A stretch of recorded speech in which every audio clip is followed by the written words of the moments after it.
이사야 2장을 통해서 여호와 하나님께서 심판하시는 날이 있다.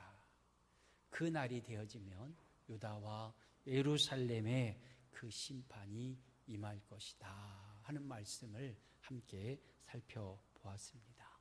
그날이 오면 교만한 자, 자기 스스로 높은 채 하던 그 모든 자들은 부끄러워서 여호와 하나님의 낯을 피하여 스스로 바위 틈에 진흙 속에 숨어 버리고 말 것입니다.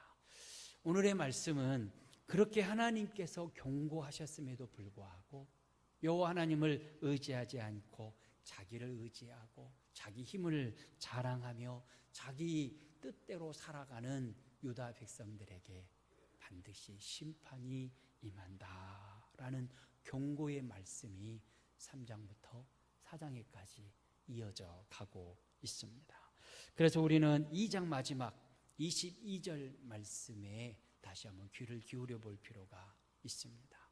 2장 20절 함께 봉독하겠습니다. 너희는 인생을 의지하지 말라. 그의 호흡은 코에 있나니 샘할 가치가 어디 있느냐. 아멘. 이렇게 경고하셨음에도 불구하고 이스라엘 백성들은 여전히 하나님을 의지하지 않았다. 자기 자신의 힘과 능력과 또는 다른 사람들을 의지하며 살았다라는 것입니다. 그래서 3장이 심판을 이제 말씀하시는데요. 유다에게 내리는 심판은 과연 어떠한 것일까? 유다를 심판하실 때 그동안의 이스라엘 백성들이, 유다 백성들이 의지했던 그 모든 것들을 하나씩 하나씩 완전하게 제거해 버리시겠다라고 말씀하십니다. 1절부터 우리 3절 말씀 함께 봉독하겠습니다. 보라, 주 만군의 여호와께서 예루살렘과 유다가 의뢰하며 의지하는 것을 제하여 버리시되 곧 그가 의지하는 모든 양식과 그가 의지하는 모든 물과 용사와 전사와 재판관과 선지자와 복술자와 장로와 50부장과 귀인과 모사와 정교한 장인과 능란한 요술자를 그리하실 것이며. 아멘. 먼저는 양식과 물을 제거해 버리시겠다라고 말씀하십니다. 양식과 이 물은 사람이 살아가는 데 있어서 필수적인 요소입니다. 양식과 물이 없으면 얼마 후에 죽음을 맞이할 수밖에 없기 때문에 생존에 필수적이라는 것입니다. 그런데 하나님께서 이것을 제하여 버리시겠다라고 말씀하시는 것은 하나님의 무서운 경고요, 심판이 되는 것입니다. 하나님께서 물과 양식을 제거해 버리시면 어느 누구도 살아갈 수가 없습니다. 그런데 안타깝게도 이 경고의 말씀을 들었음에도 불구하고 회개하지 않는 이스라엘과 유다 백성들에게는 역사적으로 이 경고의 말씀이 그대로 실현이 되고 맙니다. 바벨론이 침략해 옵니다. 그리고 2년 동안이나 예루살렘 성을 포위해 버립니다. 성을 포위하고 밖으로 나아가지 못하도록 막아버리자 물과 양식이 제대로 공급되어지지를 못했습니다. 그러자 유다 백성들이 극심한 굶주림과 기근에 시달리게 되어집니다. 얼마나 혹독했는지 예레미야 예가 4장 8절과 10절에 보면 이렇게 말씀합니다. 함께 봉독하겠습니다. 이제는 그들의 얼굴이 숯보다 검고 그들의 가죽이 뼈들에 붙어 막대기같이 말랐으니 어느 거리에서든지 알아볼 사람이 없도다. 딸, 내 백성이 멸망할 때에 자비로운 부녀들이 자기들의 손으로 자기들의 자녀들을 삶아 먹었도다. 이 참상은 말로 다 표현할 수가 없는 것입니다.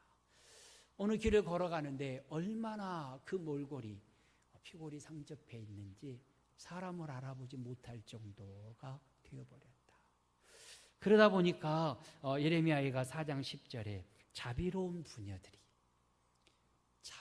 부녀들이 자기의 자녀들을 삶아 먹었다라는 것입니다.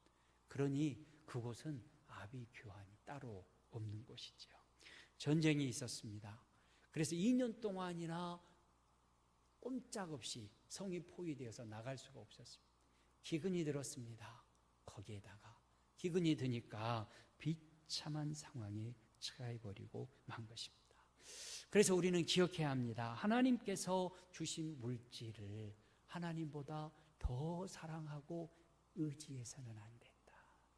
양식과 물이 풍족하자 그것을 의지하고 하나님을 멀리했던 유다 백성들의 마지막 멸망 직전의 모습은 에레미야가 4장이 가르쳐주는 이 비참한 상황을 맞이하게 된 것입니다. 물과 양식을 제거하셨습니다. 두 번째로는요, 인생들을 제하여 버리셨습니다. 2절부터 3절에 보면 하나님께서 제하여 버리는 세 종류의 사람들이 있습니다. 첫째는 군사들입니다. 군사들이 있고, 두 번째는 정치 지도자들이 있고요, 우상 숭배자를 포함한 종교 지도자들이 있습니다. 군사들과 정치 지도자들과 종교 지도자들이 다 멸망하고 사라져 버리고 마는 것입니다. 이들은 정치적으로, 군사적으로, 종교적으로 엄청난 힘을 가지고 있었습니다. 그래서 사람들이 그들만 의지하면 모든 문제를 다 해결할 수 있었습니다. 해결하지 못할 문제가 단 하나도 없었다라는 것이죠. 그래서 늘 그들을 의지했는데 바벨론 침략으로 인하여 기근이 들었습니다. 군인들은 그 기근을 참다 못해서 물과 음식을 찾아서 군영을 탈출해서 탈영해 버리고 맙니다. 그래서 군인들이 뿔뿔이 흩어져 버렸죠. 정치 지도자 대표가 되어지는 시드기야 왕이 야반도주합니다. 그러다가 사로잡혀서 눈이 뽑히고 포로로 끌려가게 되지요. 이렇게 정치 지도자들이 다 끌려가 버리고요, 유능한 기능공들이 다 사로잡혀 끌려가게 되어집니다. 그리고 대제사장이 죽임을 당하게 됩니다. 그러니 지금 유다 백성들이 의지했던 군사, 정치, 종교 모든 부분의 지도자들, 그 인재들이 한순간에 사라져버리고 만 것입니다. 자, 호랑이가 없는 곳에 여우가 대장놀이 타지요. 그래서 그들이 의지하던 사람들이 다 사라지자 남아있는 사람들이 교만해져 버리고 맙니다. 4절 말씀 우리 함께 봉독하겠습니다. 그가 또 소년들을 그들의 고관으로 삼으며 아이들이 그들을 다스리게 하시리니, 아이들이 백성을 다스리게 하신다. 정치 질서가 완전히 혼란해져 버린 것입니다. 여기서 말하는 소년과 아이들은 정말 어린 아이들이 아니고요, 경험이 없고 경륜도 없고 모든 일을 감정적으로 해결하되 조급한 성격을 가진 그런 어린 아이와 같은 어른들을 의미합니다. 자, 이런 사람들이 지도자가 되어지면 어찌 될까요? 이런 사람이 지도자가 되어지는 것 그 자체가 이미 심판이 되어버리고 마는 것입니다. 인간을 의지하던 그들에게 하나님께서 내리신 형벌이 어리석고 무능하고 교만한 지도자들을 세워주셨다. 그러다 보니까 모든 권위가 사라져 버리고 모든 질서와 법이 무너져 버리고 맙니다. 5절 말씀 함께 봉독하겠습니다. 백성이 서로 학대하며 각기 이웃을 잔해하며 아이가 노인에게 비천한 자가 존귀한 자에게 교만할 것이며, 이와 같이 교만이 하늘을 찌르는 일들이 일어나게 된다는 것입니다. 그런데 이 말씀을 읽다 보니까 오늘날 우리나라에서 일어나는 일들과 많이 비슷하고 닮아 있다라는 생각을 하게 됩니다. 그러면서 하나님의 심판이 이미 우리나라에 시작되었는가라는 염려가 생기기도 합니다. 각처에서 권위가 실종되어 버렸지요. 권위자를 조롱하는 일들이 얼마나 많이 일어나는지 모릅니다. 그러다 보니까 하극상이 심심치 않게 일어나지요. 노인을 경시하는 풍조가 얼마나 많은지, 요즘에는 학생들이 담배를 피우고 있어도 모른 척하고 지나가야 되는 시대에 우리가 살아가고 있습니다. 그래서 그 어르신들을 학생들이 폭행하는 일들이 비일비재하게 일어나지요. 자기 부모를 죽이는 패역한 자식들이 가끔 등장을 하고요. 부모도 자식을 방치하고 학대하는 부모들도 많이 있습니다. 정신지체가 있는 사람들을 납치 내지는 데려다가 수십 년간 노예처럼 부려먹는 일들, 폭행과 욕설을 일삼는 일들, 그 악한 일들이 버젓이 일어나는 세대가 지금 우리가 살고 있는 이 시대의 모습이라는 것입니다. 정치 지도자들이라고 하는, 국민들이 대표로 하는 국회의원들이 국회에서 파당 정치만 일삼고 있습니다. 역대 대통령들은 다 감옥에 수감되어져 있는 상황에 있습니다. 자, 이런 모습이 과거 이사야 선지자가 사역하던 그 시대와 꼭 닮아 있다라는 것입니다. 그러니 우리나라에 이미 하나님의 심판이 진행되고 있지 않는가? 아니, 진행되고 있다라는 안타까움으로 말할 수밖에 없는 것입니다. 이것은 참으로 두려운 일입니다. 왜 그렇게 되었을까? 유다 백성들에게 왜 이러한 심판이 경고가 되어지고 지금 우리가 사는 시대도 그 시대하고 꼭 닮았다라고 말할 수밖에 없을까? 그것은 하나님을 두려워하지 않기 때문에 그렇습니다. 그러니 성도 여러분, 우리는 어떻게 살아야 될까? 하나님을 모시고 하나님만 의지하고 하나님의 뜻을 이루기 위해서 나 자신을 항상 쳐서 복종시키는 자로 살아가야 하는 것입니다. 그런데 안타깝게도 이 시대는 사람들이 힘 있는 사람을 의지합니다. 사람들이 돈을 의지합니다. 권세를 의지합니다. 그러면서 자기 뜻을 이루기 위해서 그 모든 힘들을 다 사용하고 이용하기를 원하는 것이죠. 그래서 이 시대를 패역한 시대라고 말할 수밖에 없는 것입니다.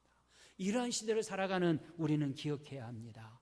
하나님 대신에 사람을 섬기고 사람을 의지하고 사람의 지혜를 따라간다면 하나님은 반드시 그 의지하는 대상을 제거해 버리신다고 하는 사실을 우리는 잊지 말아야 합니다.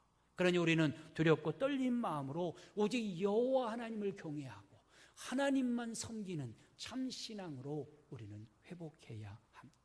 그럴 때 하나님께서 우리 교회와 우리 가정과 이 나라, 이 민족을 고치시고 다스리시며 다시 복에 복을 더하여 주시게 될 것입니다. 이렇게 하나님께서 그 심판에 대해서 제거해 버리시겠다라고 말씀하시는데 그 심판하시는 구체적인 이유는 무엇일까? 유다가 지금 심판받는 이유, 첫째는 말과 행위로 하나님을 거역해버렸기 때문에 그렇습니다. 8절 말씀을 우리 함께 봉독하겠습니다. 예루살렘이 멸망하였고 유다가 엎드려졌음은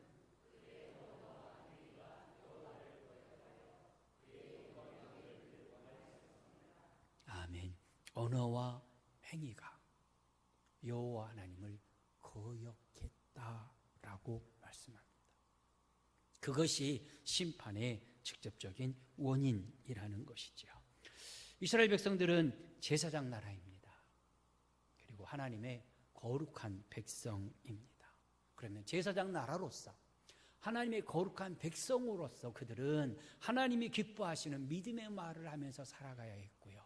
그들은 거룩한 백성들처럼 거룩한 행실을 따라서 살아가야 했습니다. 우리는 믿음의 말을 하고 하나님의 뜻을 이루는 행위를 하면서 당연히 살아가야 합니다. 그러니까 우리가 사용하는 언어는 참으로 중요합니다. 하나님께서 다 들으시기 때문에 그렇습니다. 옛말에 낱말은 새가 듣고 반말은 쥐가 듣고 벽이 듣고 하늘이 듣고 이런 말들을 하지 않습니까? 그런데요, 살아계신 하나님께서 우리가 하는 모든 말을 다 듣고 계신다라는 것입니다. 그리고 그 하는 말에 따라서 하나님은 그대로 행하시는 것입니다. 민수기 14장 28절에 이렇게 말씀합니다. 그들에게 이르기를 여호와의 말씀에 내 삶을 두고 맹세하노라. 같이 읽겠습니다. 너희 말이 내 귀에 들린 대로 내가 너희에게 행하리니. 우리가 어떠한 말을 할지라도 그 말이 하나님의 귀에 다 들린다. 그리고 하나님의 귀에 들린 그대로 하나님께서는 시행하시겠다라고 말씀하십니다. 이 말씀을 들을 때가 언제입니까? 광야길에 있는 이스라엘 백성들이 들었습니다. 광야의 이스라엘 백성들은 언제 어디서나 불평, 불만, 원망, 불신앙의 말을 너무너무나 자주 했습니다. 가나안 땅을 영탐한 12정탐꾼 중에 10명의 정탐꾼은 불신앙의 말을 했습니다.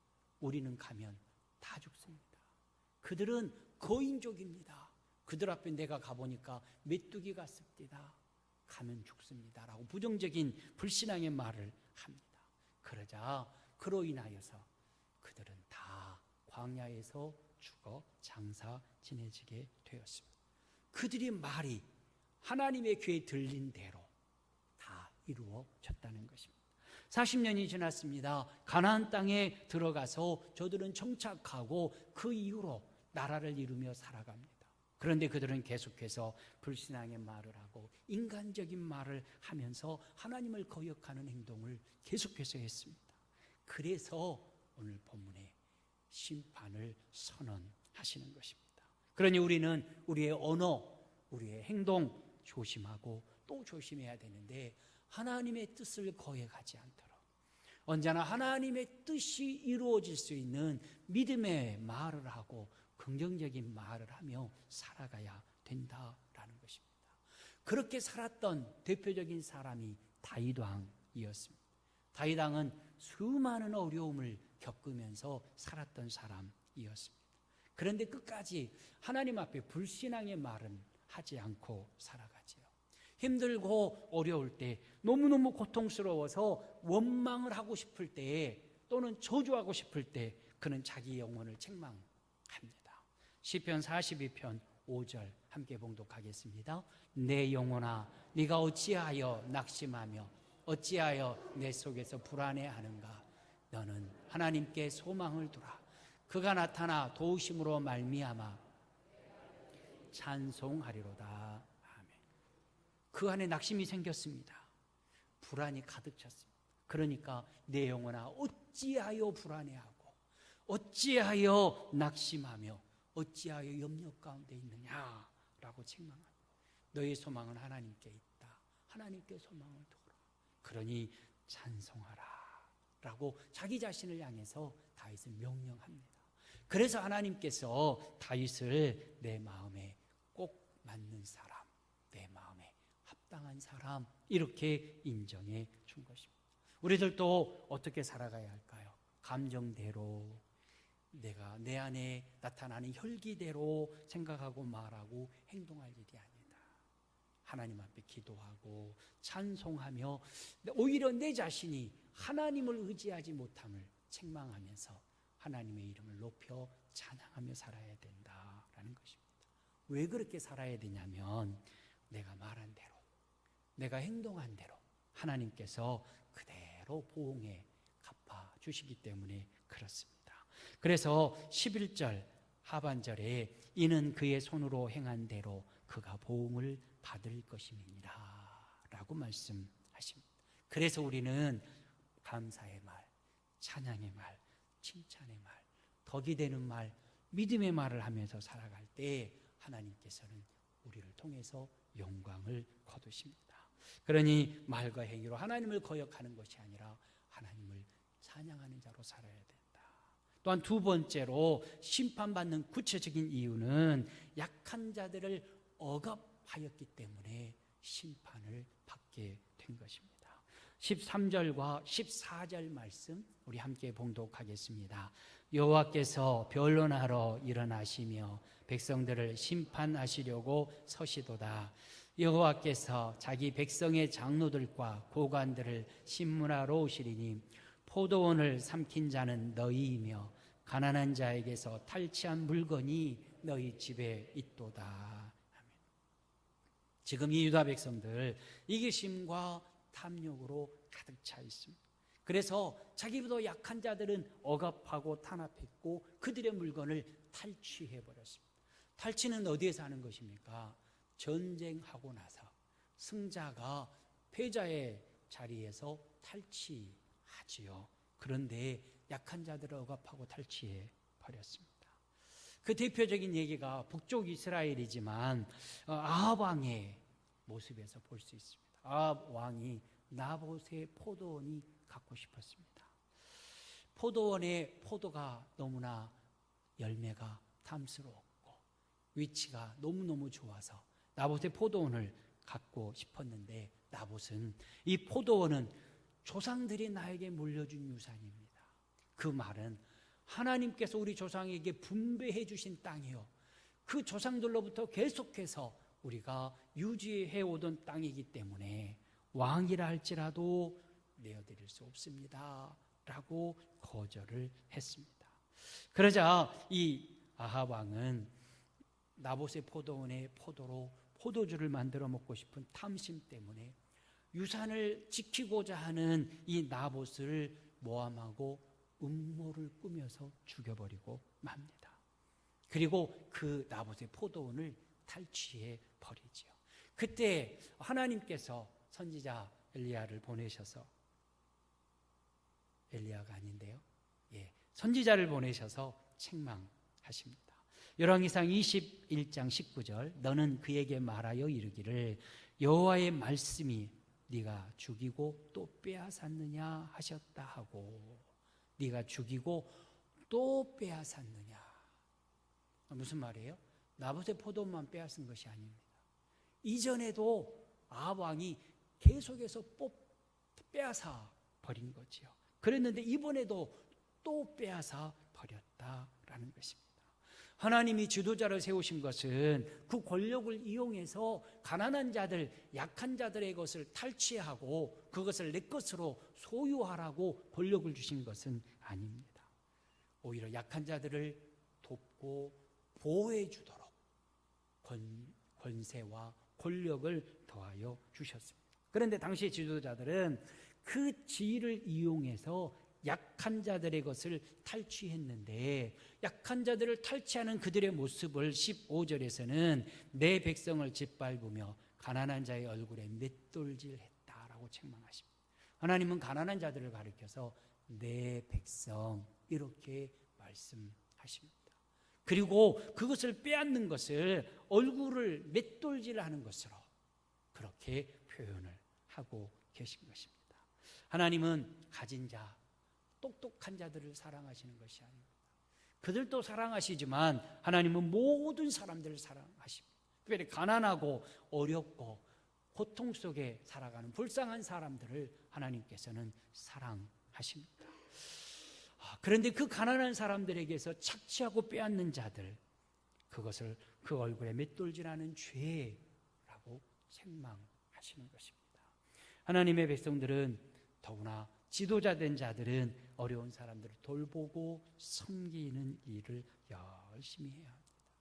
예수님께서도 이 땅에 오신 목적이 섬기기 위해서 오셨습니다. 마가복음 10장 45절에 인자가 온 것은 섬김을 받으려 함이 아니다, 섬기려고 대속물로 주려고 오셨다라고 분명히 말씀하십니다. 그래서 모든 사람들에게 인정받고 높임받고 그 위에 군림하기 위해서 오신 것이 아니라 오히려 낮은 자리에서 섬기고 당신의 몸을 대속 제물로 십자가 위에 내어주기 위해서 오셨다라고 말씀하시는 것입니다. 이와 같은 예수님의 섬김과 희생이 있었기에 우리는 죄사함을 받았고 우리는 새 생명을 얻어서 하나님의 자녀로 신분이 변화된 것입니다. 우리는 사탄에게 붙잡혀서 꼼짝없이 종살이를 하고 있었지요. 그리고 우리가 그렇게 살아갈 때 사탄이 네 애비다 라고 말씀하십니다. 그런데 이제 예수님의 그 십자가 사랑과 섬김과 대속제물 되시는 희생으로 말미암아 하나님의 가족이 되었으니 이제는 약하고 가난하고 어려운 이웃을 예수님처럼 섬기며 살아가야 됩니다. 그렇게 살아가는 것이 당연하다는 것입니다. 만약 우리가 그렇게 살아가지 않고 있다면 내 자신을 돌아봐야 합니다. 내가 진짜 참된 그리스도인인가 아닌가 하는 것을 돌아보아야 한다는 것입니다. 그러지 못할 때 하나님은 심판을 선언하셨다. 그리고 세 번째로 심판을 선언하신 이유는 정을 통하는 눈으로 다니며 사치하는 풍조가 만연했기 때문에 그렇습니다. 우리 16절을 함께 봉독하겠습니다. 여호와께서 또 말씀하시되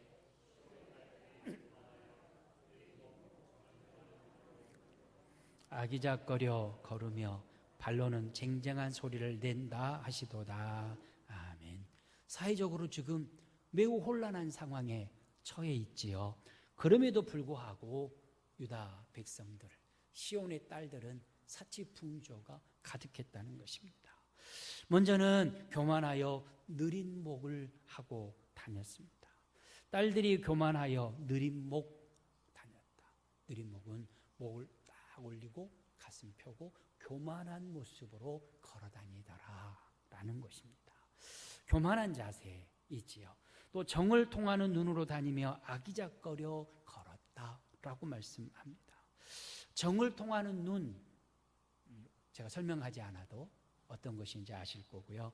아기작거려 걷는다 그 말은 몸을 좌우로 흔들고 궁둥이를 실룩실룩 흔들며 걷는다라는 것입니다. 왜 그렇게 걷까요?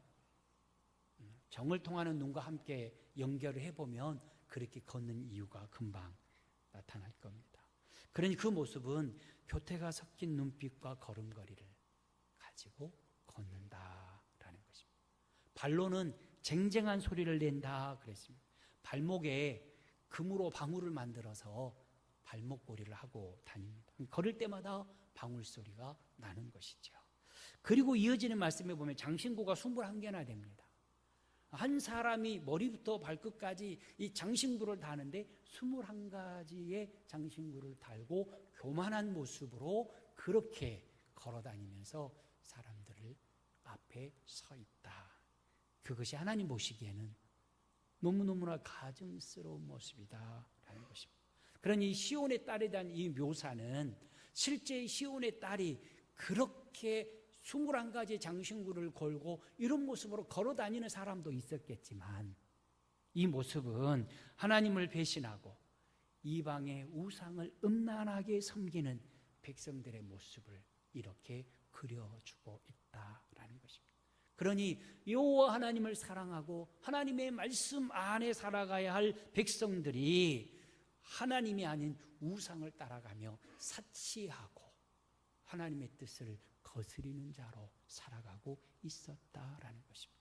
그래서 하나님께서 그들에게 심판에 대해서 강도 높게 경고하시고 예레미야가 통해서 예레미야 선지자가 그 심판의 모습을 보고 슬픈 노래를 부르고 있는 것입니다. 그렇다면 결론적으로 지금 우리가 사는 이 시대에 우리는 어떠할까? 역시 우리도 말과 행위로 하나님을 거스르는 시대에 우리가 살아가고 있습니다. 약자들은 지금도 계속해서 억압당하며 고통 속에서 살아갑니다. 그래서 정규직과 비정규직 이야기가 계속해서 나오고 있지요. 정규직에 반밖에 되지 않는 월급 때문에 고통당하는 약한 자의 모습들이 계속 방송을 타고 있습니다. 뭐 그뿐이겠습니까? 예를 들어서 그런 것이지 그와 같은 약자가 억압당하는 시대, 우리가 사는 이 시대입니다. 뿐만이 아니라 정을 통하기 원하는 눈으로 다니며 사치하는 풍조는 만연해 있는지 오래되었습니다. 그러니 우리는 하나님께서 유다를 심판하신 이와 같은 이유들을 생각하면서 하나님이 우리를 향하여 징계의 채찍을 들기 전에, 징계의 매를 들기 전에 우리는 하나님 앞에 나아가야 합니다. 나 자신을 돌아보고 하나님 앞에 나아가서 회개의 기도를 드리고 하나님께로 돌아서야 한다라는 것입니다. 죄는 무서운 것입니다. 그런데 그 죄보다 더 무서운 것은 회개하지 않는 것입니다. 회개하지 않는 것은 죄 짓는 것보다 더 무서운 일이죠. 우리는 연약한 인생이기에 늘 죄를 범하고 살아갑니다. 그럴 때마다 하나님 앞에 회개하고 돌아가야 되는데 회개하지 않으면 용서받지 못하니 더 무서운 것이다. 그러니 우리는 하나님 앞으로 나아가야 된다. 내 죄 때문이 아니라 이 민족, 우리가 살아가는 이 사회, 지금 현대의 우리 모든 사람들의 죄와 더러움과 악함을 가지고 하나님 앞에 회개하며 나아가야 된다. 그리고는 주의 일에 더욱 힘써야 합니다. 고린도전서 15장 58절이 말씀합니다. 함께 봉독하겠습니다. 그러므로 내 사랑하는 형제들아 견실하며 흔들리지 말고 항상 주의 일에 더욱 힘쓰는 자들이 되라. 이는 너희 수고가 주 안에서 헛되지 않을 줄 알미라. 아멘. 예수님이 부활하셨음을 그리고 다시 재림하실 것에 대해서 설명하신 다음에 견실하며 흔들리지 말며 항상 주의 일에 더욱 힘써라 말씀하고 계시는 고린도전서 14장의 말씀입니다. 우리가 지금 이 사회, 유다를 심판할 때 그 상황과 같은 이 사회를 살아가면서 우리 어떻게 살아가야 되는가? 회개하고 그리고는 하나님 앞에 나와서 깨어 기도한 다음에 가정과 일터에서 우리에게 맡겨진 우리의 공동체 교회에서 더욱 주의 일에 힘써야 된다. 하나님의 뜻 안에서 하나님이 기뻐하시는 그 일을 이루기 위해서 서로 협력하며 최선을 다해서 주의 일에 힘써야 된다라는 것이죠. 그럴 때 이 땅에서도 하나님께서 주시는 상을 받게 될 것이고 그리고는 하늘의 상급을 날마다 차곡차곡 쌓아주는 은혜가 있게 된다 하는 것을 기억하면서 하나님, 지금 우리가 사는 이 시대가 이사야 선지자가 유다의 멸망을 바라보며 안타깝게 탄식하고 선포했던 그때의 모습과 꼭 닮아 있는 것을 깨달았사오니 하나님 회개하며 기도하며 하나님 앞에 나아가서 하나님의 일을 하나님의 방법으로 잘 감당케 하옵소서. 기도하는 성도 여러분들 다 되어지시기를 주의 이름으로 축원합니다. 하나님 아버지 감사합니다. 유다를 심판하신 그때의 그 모습을 살펴보면서 오늘날 우리가 사는 이 시대와 많이 닮아 있는 것을 깨닫고 두렵고 떨림으로 하나님의 이름을 부릅니다. 하나님 용서하여 주옵시고 아버지 하나님께서 기뻐하시는 주의 일을 더욱 힘쓸 수 있도록 은혜 베풀어 주옵소서. 성령으로 충만케 하여 주옵시고 성령의 은사를 더하셔서 오직 주의 뜻을 행하며 살아가는 신실한 하나님의 백성들이 다 될 수 있도록 역사하여 주옵소서. 우리 아버지 하나님 앞에 추수감사헌금을 드리는 가정이 있습니다. 또 11조를 드리는 가정이 있습니다. 하나님 기뻐 받으시고 흠양하여 주옵시며 아버지 하나님의 뜻이 이루어지는 각 가정들이 다 될 수 있도록 역사하여 주옵소서. 예수님의 이름으로 기도하옵나이다. 아멘.